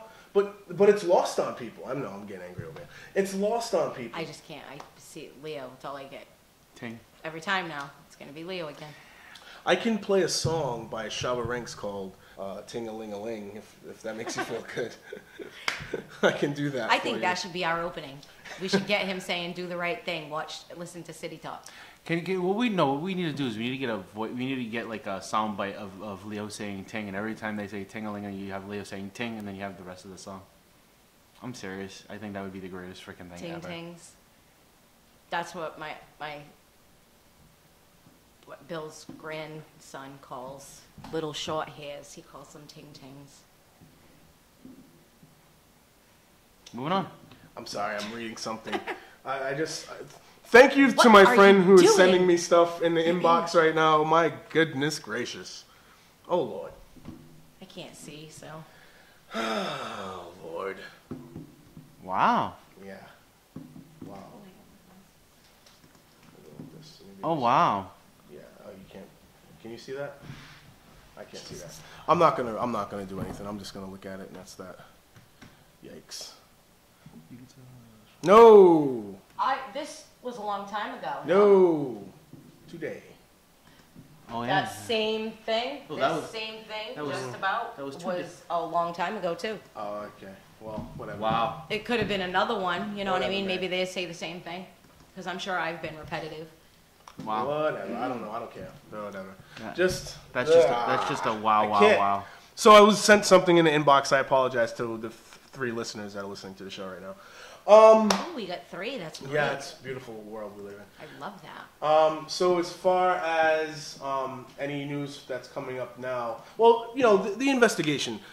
I'm pretty sure Nothing's that gonna come of it. well, I've yet to see anybody go to jail for anything around Fall River for any wrongdoing. Sure, and as a matter of fact, they all get better jobs, bigger and better. So Pats on the back. Will Flanagan was recalled and investigated and found not credible, and now he's got the Right. best show on WSAR, right? wouldn't Rich call it Cabaceres the is best show. probably one of the worst city councils I've ever seen in my life in anything, and he's got a show on WSAR now, Does anybody see the thread here? right? Well, Ray not just WSAR, Hold but on, yeah. hold on. Ray Mitchell. Ray Mitchell can't have his own thoughts because Linda has to tell him how to vote. And oh, that's right, he's a WSAR. He's a radio staple. host. He's a staple on that show. But then there's Someone but then needs to take that staple When out. But then you look at nuisance properties around the city, right? And the city council just happens to own a couple of those, right? He got voted back on the city council this year. Voted for himself. Yeah, for it's council, time to take him down. voted for himself for council president. So you Time to get him have out. no one is held accountable in the city, and yet people expect things to change. Just gonna flood it and have a lot of people run. Right. Right. So, and I've been now, Nikki. You know that my whole thing has been about we need good candidates, right? So if your candidates, if your alternatives aren't good candidates, we all know the names. I'm not going to say them because I think it's kind of disrespectful to people. You can point it to me. I'm kidding. You can point it to me. You can point it to me. I could be the worst candidate in the world. Who knows? But there are names out there. But there are names out there that we hear every single year, right? And if that is the competition, then of course you're going to see the same names come up. Well, like if Linda would have ran for city council, she would have got it. Absolutely That right. was so foolish of her. And I remember I asked if she was running for both. You guys said no, and I'm like, oh my God, that's just crazy. Because I knew she wasn't going to be elected to mayor. She already tried it twice before, didn't get it. It would be the same thing if Kathy Ann tried running. You're not going to get it. When you're one of 9, like everybody's like, yeah, but she got 5,000 votes for city council, or 7,000 votes for city council. doesn't matter. Yes, but that was one of 9. So even if I didn't want to vote for her, if I went up there and I'm voting, she could have been last on my list. But because her name was so familiar and she's been there, I'll just keep her there. But when you're up against for mayor, It's a different world. it's a different ballgame. Now you're one of 2. are people really willing to give you that vote, or are they willing to give it to Jason? I'm not Linda, so I don't know where the mindset was, but I know personally that Linda has wanted to run for mayor for a very long time, you know, and maybe coming off the heels of making herself synonymous with Sam Sutter at one point. Sam Sutter only losing the election by not many hundred votes. Maybe she felt like she could get the push that she needed. Who knows? But maybe she thought that this was the right time, because after that, the cliff, I told her not so to speak, was going to fall off. I told her not to do it. But do you know who the biggest loser of all of this was going to be? The city. No. Oh, sorry. You know who the biggest loser is?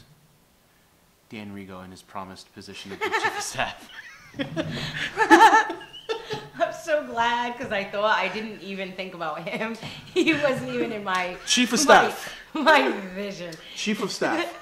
I was so glad. In all the debates, both candidates were asked. Oh, thank you.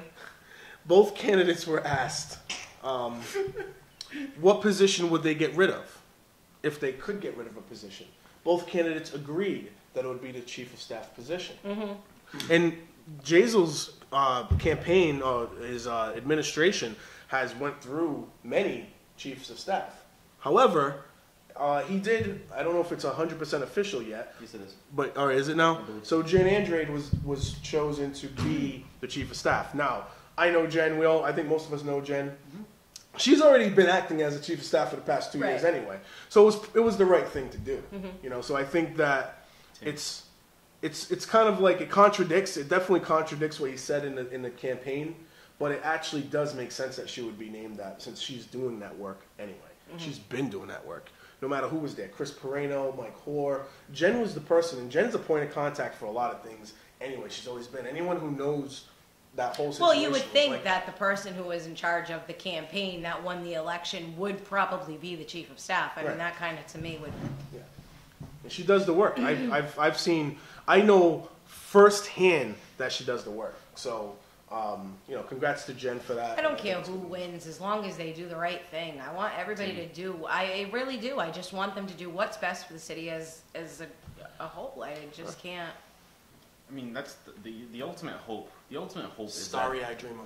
That's the ultimate hope that you want. You want the people who you put into those seats, people that you elect, to do the best thing for the city. However, you already know of at least one person who has a vendetta against the mayor, and actually no, he went on Facebook about it anyway. That would be what? That would be Brad Kilby. A while back. So you already have strike one there. Yeah. You have strike one right there. But that's what I mean. But if you're gonna sit there and vote a particular way because you don't like the mayor, then you're a loser. Like, so I don't even you're a loser to me. So but and I don't care if you get elected. I'll run. Yes, but that's the thing. I mean, but that's the thing. You already posted this thing right here. I was let go by a 24-year-old egomaniac named Jazel Correa Jr. That's so sad. That'd be Jazel Correa Such the a second. baby. But that's and right. his mother, Kathy Viveris. Maybe you sucked at your job. Like, I don't, instead of taking it like that, take it like, I just wish people would be respectful. He could be upset that he lost his job. he might not have sucked at his job. I don't know that personally, Don't but know. he's definitely sucked at, taking the hit. Well, I said maybe he sucked at his job. So- Maybe he did. Maybe it was an unnecessary job. Maybe that's just what happened. So now you have that. How biased, or how much can he be unbiased? How unbiased can he be? I should say that's way better English, huh? How What did he go to impartial? school for? A How lawyer? impartial? How impartial? Hold on, he's a lawyer? Yes, attorney. All right, so Brad he went Kilby. to school to be a lawyer, and he's pissed off he lost an assessor's job? Yes. So you went to college, you physically put your money into going to college for a law degree, and you're mad because you lost a job as an assessor. But the thing is, he got pissed off because the DOR said he was good for the job. But Whatever, I don't care doesn't about matter. that. I get that. But all right, and that's fine. I get that. So you could be a lawyer. You're a lawyer. That's fine. But Go back to work as a lawyer. Hey, well. Wouldn't you make more money as a lawyer rather than as an assessor, or are you making more money as an assessor? He's a city councilor now. Which is a $10,000 a year job. 16. 16. I can't wait. I just thought of something. I can't wait until his opinions go up against Judge Macy's opinions. This is gonna be great. Like this is where it's gonna be comical to Oh, me. this is gonna be so good. Has he ever been in a courtroom? No Oh, comment. I can't do this. I can't. Yes, If you we're can. If we're gonna have that, I might as well. But Yes, you can. This is who people voted for. I mean, I'll tell you for a fact. I did not vote for that chump.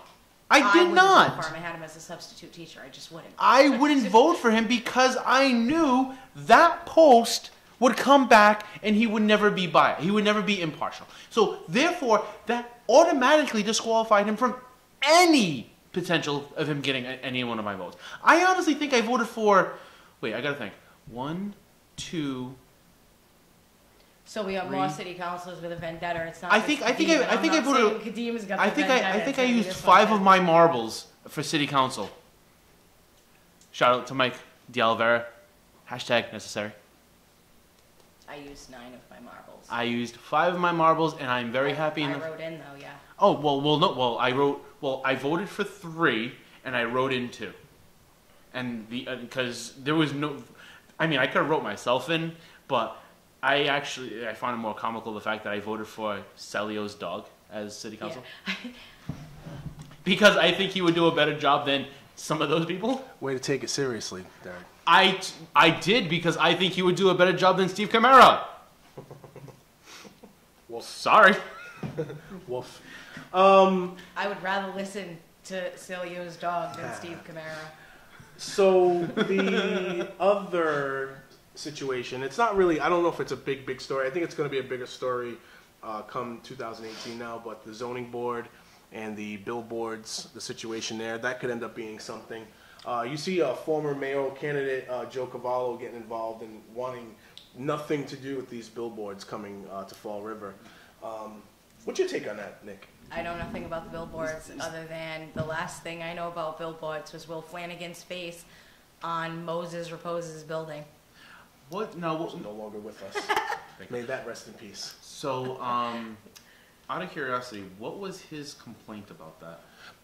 There's some documentation and studies in Florida that show that billboards can create hazardous conditions, car crashes, things like that through distractions. Very much the same as being on a cell phone. Come on, Okay, guys. so all right, so let's bury that. Oh, by the way, isn't it funny when anybody ever wants to make a comparison, they have to go to Florida, aka Linda with the Fort Lauderdale trash bags and shit. Anyway, just wonderful. Okay. I really want to know what the deal is about the billboards because they're everywhere in Florida, guys. So hold Like, up they a don't second. stop 'em. In the South, period. So hold up a second. They have sexy ones on your way down south, like all those little, yeah. Carol Fiola, remember that? She was upset about that light. So, yeah, right. So, I used to drive 24 a lot, and on 24 they do have those video billboards. So, here's the reality of it. Here's the reality. I'm still alive. You know what? Those billboards aren't as distracting as people make them out to be. Guys, they allowed the digital ones in Somerset. Yeah. Oh, but wait a minute. We can't compare ourselves to Somerset because Somerset isn't in our league yet. But it is with trash. They use it as an example for trash bags. Like, Thank what you. the hell is wrong with these Thank you. people? Thank you. I can't. But They can't use it for a digital billboard that we drive by, right? That thousands of people drive by every day, but they'll count their trash bags. Come on, guys. Thank you. Okay. You've made my So point. stupid. As I'm gonna people start speaking at every city council. as meeting. I'll people in just go city just to council talk. say I yield. Nikki just made a statement that she's gonna go to No, I council said meetings. maybe. I didn't say I was Maybe going to. she should go to council meetings and talk. We need people to talk. We need to hear the narrative from people who have different perspectives and opinions. Right now, I believe we're at a crucial point where the narrative is now going back to prior to the recall, and it's just going to be the same old, and I'm worried about that. I'm actually truly worried about that. We need to make sure that there is a narrative of rational, factual opinions out there, and not just this whatever is going on right now. Or whatever was going on. They don't want me to before be. this recall. They better be on their toes, because I'm gonna tell you, they don't want me to be a city councilor. They don't. They don't. The next thing that I wanted to mention, Derek, is that I've lived in Florida for 2 years. I know for a fact that some of the worst drivers on planet Earth exist in Florida. Young, old, middle, doesn't make a difference. Crazy driving. I think we're in worse Florida. up here. So No. well, no. Well, No. So Where I was. let me Anyway. let me just give you something really quick about Florida and their drivers. Florida is one of the very few states that has no fault insurance. So basically, this is what it means. This is what it means. This is what it means. I can T-bone you in a car. Have one T-bone. Never mind. Stop. See that. Have 100% fault. 100. It is all my fault. And guess who still has to pay your insurance bill? You do. Mm-hmm. And I have to pay mine. Yeah. Tell me how fair that is. T-bone in the car. Dude. All right. Would you rather me saying me rear-ending a car? Rending? I don't think rear-ending. every single route you take right now is going to be a bad You one. could have just said, I crashed into you. If I crashed into No. your car. He wanted to rear end a T-bone. Yeah, I wanted to rear-end There you the go. T-bone. So at any rate, we are now going to have a group of people, another group of people, try to deny the city from making any kind of external income with another, in my opinion, platform to argue against the city and to get all political all over again.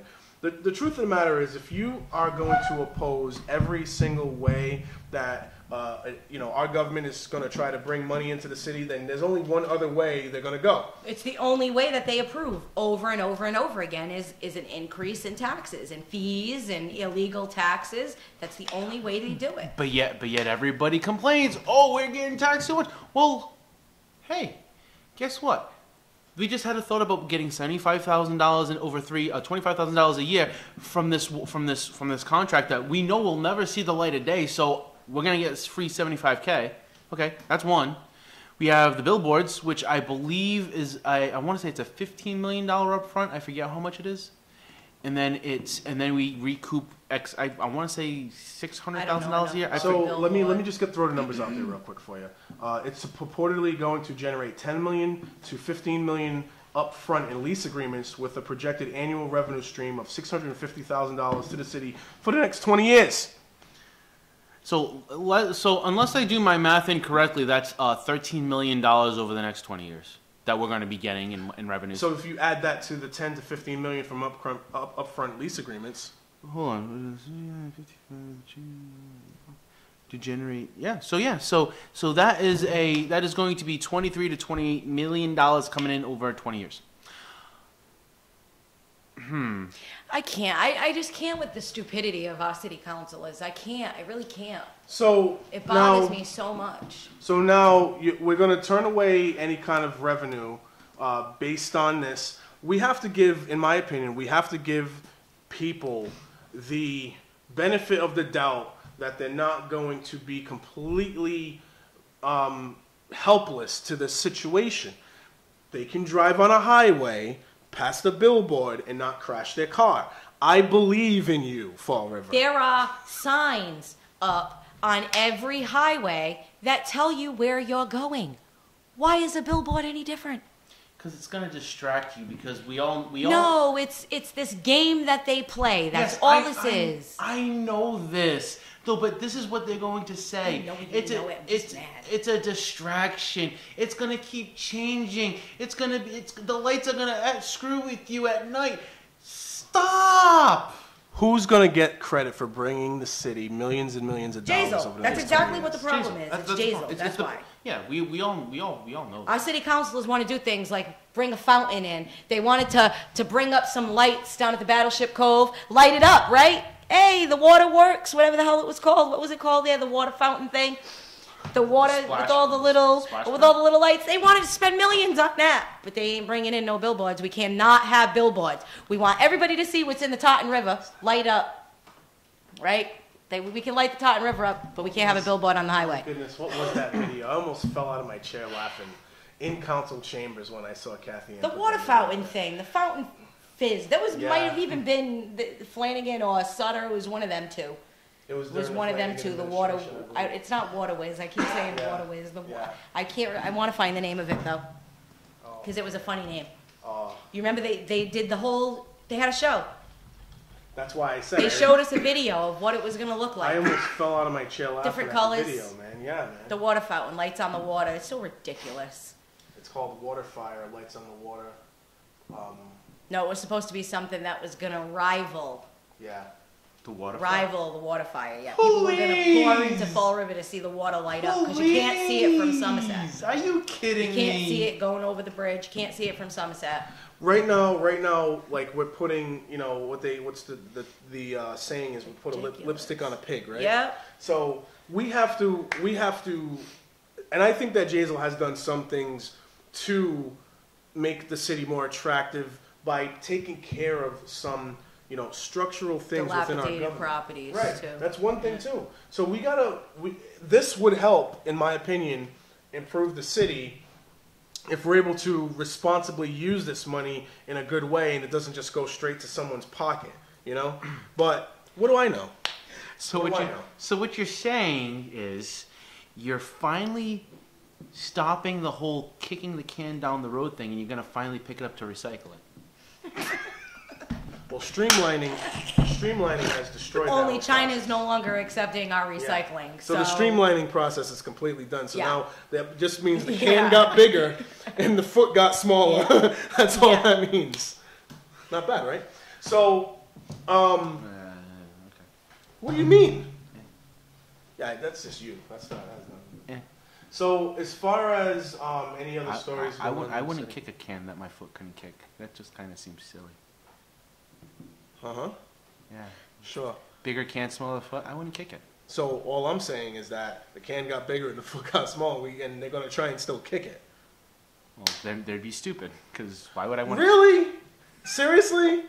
Anyway. What do you say? But No idea what's taking place at the moment. it's a Tim. It's just all there. Tim? Who's Tim? It's you. Okay.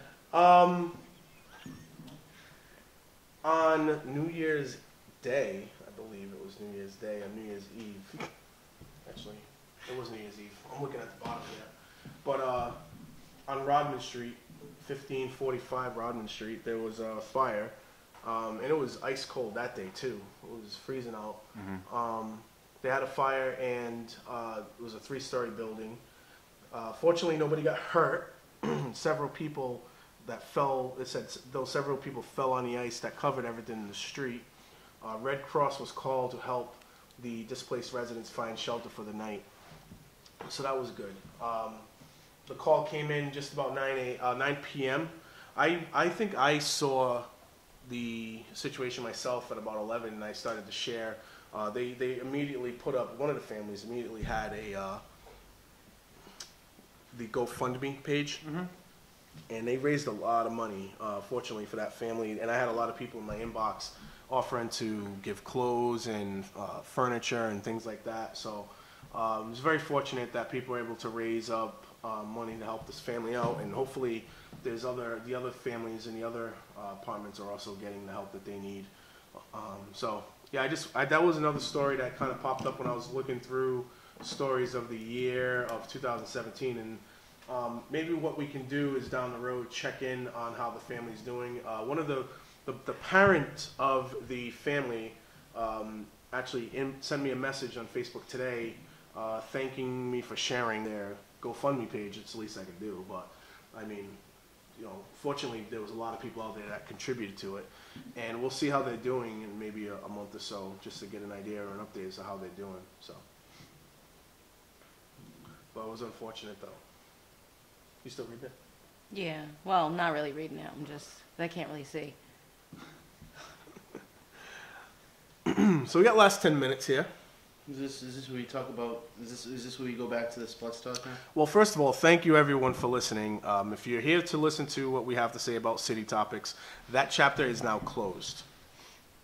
We're now talking about Celtics, probably the Patriots, and this is usually when we lose all our viewership, but I don't care that much because it's my show. Dude, we haven't talked about food yet. Yeah, we did. We talked about what your favorite food is so you can make it when you No, want to we bet. talked about the new 110 grill, and we talked about... Speaking of which, do you want to do Barcelos? what we used to do and go to the store and get stuff and go eat food or whatever it is that we do? I can't today. Okay, too bad. And then we have dead air. I'm done. Wow. Why? Why can't you go eat? What's going on with that? I can't. I have other stuff to do. All right, fine, whatever. As far Wow, as Trot's mad now. no, that's it. It's over. Dude, I shut this thing down. I When still- it's over. So, the Boston Celtics are 32-10. What? 32 wins, 10 losses. Kyrie Irving, MVP candidate, killing it right now, doing a great job. Jason Tatum might get Rookie of the Year, might get on the All-Star team this year. How about Marcus Smart? Marcus Smart still throwing knuckleballs at the rim, but plays good defense. Passes the ball sometimes good. Sometimes. They're doing a great job though. One of the major things that I felt was needed in last year's team was a couple of 7-footers that know how to play defense, know how to rebound. This team this year has it. Aaron Baines, Daniel Tice coming off the bench.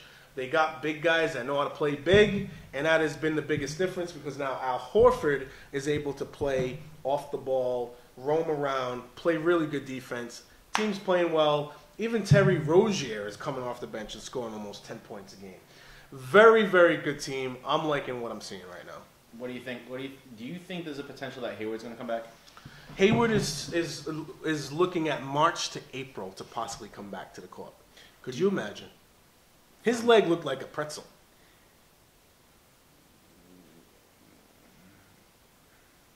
Yes. It was rough looking. You got dead air right now going on too. You're about to say something, and then you didn't say it. He twisted his leg all up. I was going to say his leg looked more like an arrow to me. Yeah, It was pointing that way. Yeah, it was rough. But no structural damage, just mostly ligament tears, and it's been repairing. It's been repairing very well. He hurt himself in the right spot because Boston Medical is probably the best in the country and possibly the world. So, fortunately for him, I think he's going to come to a full recovery, and we're going to either have him contributing by playoff time, or maybe they'll be safe and say, no, we'll keep you for a full season next year. But they're in a pretty good position with him right now. I think even with next year's draft, I think they're still in position to do pretty well as well to get more talent. So They swindled Philadelphia. yes, they did. Swindled Philadelphia. The Celtics actually had the number 1 pick of the draft this year, and they traded down to 3 to Philadelphia and got another lottery pick from them because they knew that the guy that Philadelphia was going to pick in Markelle Fultz was not as good as the guy that Boston was going to pick, Jason Tatum. And now we got Jason Tatum, the better player at 3, and possibly another lottery pick next year. It's a pretty amazing move by Danny Ainge. And all we have is Nikki doing the the Fonzie thumbs up. I was just waiting for that. No, definitely not. Also, you're also. Also, There's other big stories going on in the sports world, and we're gonna revisit this thing. go ahead. What? There's a story going on in ESPN about Bill Belichick and Bob Kraft and Tom Brady at odds. It's just a distraction, my friend. He wanted to keep Jimmy Garoppolo, and they traded him.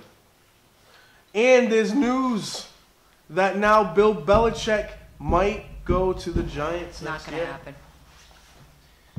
to happen. Fake news. Yes. Oh! Yes. Yes. Oh! It's a distraction. ESPN is in a little bit of trouble Let's with the stuff that they're talking. They've been talking some smack, not getting some good PR? good PR. all right. Let's break this shit down. As Derek puts down his Patriots earmuffs on the table. Let's talk about this. We know that we have a lot of powerful people in the New England Patriots organization. There is no doubt that there have been times where people have been at odds, people have pulled power plays, people have done all this and that. They've deflated balls. Sorry, when you take a fully inflated ball and you put it outside, it will deflate. Check tire pressure; it'll do the same thing. Thank you very much. Anyway, we're gonna move on from that. So, when you have an article that comes out during the playoffs about this non-news, the only thing you're looking to do is distract a team from their objective, which is to win the Super Bowl. Because if you're in the playoffs and you're thinking of not making it to that far, then you don't deserve to be in the playoffs. So I'm going to go back at you, Trot. If you are putting any kind of emphasis on this story, then you are going to give back every single bit of Patriots memorabilia that you got, because you are being completely fooled by ESPN fake. You've defined my belief of this story as a way of not being a fan of this team. That's not even, the two things are not mutually inclusive at all. Are not mutually inclusive. I got you. That was proper English, sir. Keep going. In my estimation. Yes. Yes. I would have actually said related, but that's just another story. They're not inclusive. No, they're not together. Dude, look. Was that the word of the day? I guess. I don't know. We're worried about the friggin' word and not the response. So here's what I'm saying. We have a situation where, and there's two words. There's two words that define the whole thing for me. Brian Hoyer. That is our backup quarterback, because we had to get rid of two of our young quarterbacks, because I believe that Belichick wanted to keep both of these guys, or at least one of these guys, and Bob Kraft said no because Tom Brady did not want them there anymore. I don't think so. Nah. No, I don't think. Either somebody's contract's coming up and they want more money, or this is just smoke and mirrors for something else. That's the last thing Tom Brady needs is more money. Maybe Tommy Boy's getting divorced. Oh, wait a minute. I'm sorry. Let me think about this. Hasn't Tom Brady always restructured his contract to take less money? No. So that. No, he didn't take less money. Yes, he did. No. He always got the money at the back end. It's a fight. He never took less. That was always a misnomer. Another word of the day. He never took less. Wow. A lot of words of the day today. Yes. Isn't He a misnomer restructured in order to wrong open up money to sign other players on the team. He did it to keep Wes Welker. I think he did it to keep Julian Edelman as well, or maybe someone on the defensive end. He restructures in order to let them fit it in, but he always gets his money on the back end. Yes. T-boned, whatever you want to call it, yes.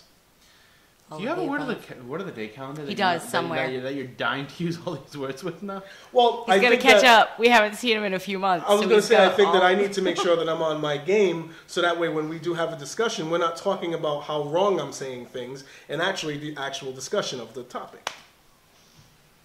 All right, that's fine. You haven't said anything wrong. I know I haven't. But you're so off base on this argument. On that note, my friends, thank you for listening. We're going to revisit all of this next week. I know that. Wow, you actually kept our 4 to 5 viewers the entire time. I appreciate all That's you guys. because of my little ad-libs. Well, I think the people miss you, Nikki. There's no doubt about that. My little Not Derek, ad-libs. but they definitely miss you. I've had such a horrible year. It's been tough. Yeah. It's been a... We've had 3 deaths in my family. I'm so sorry. Yeah, close ones too. My daughter's grandparents. Sorry to hear that. Yeah, lots of bad stuff.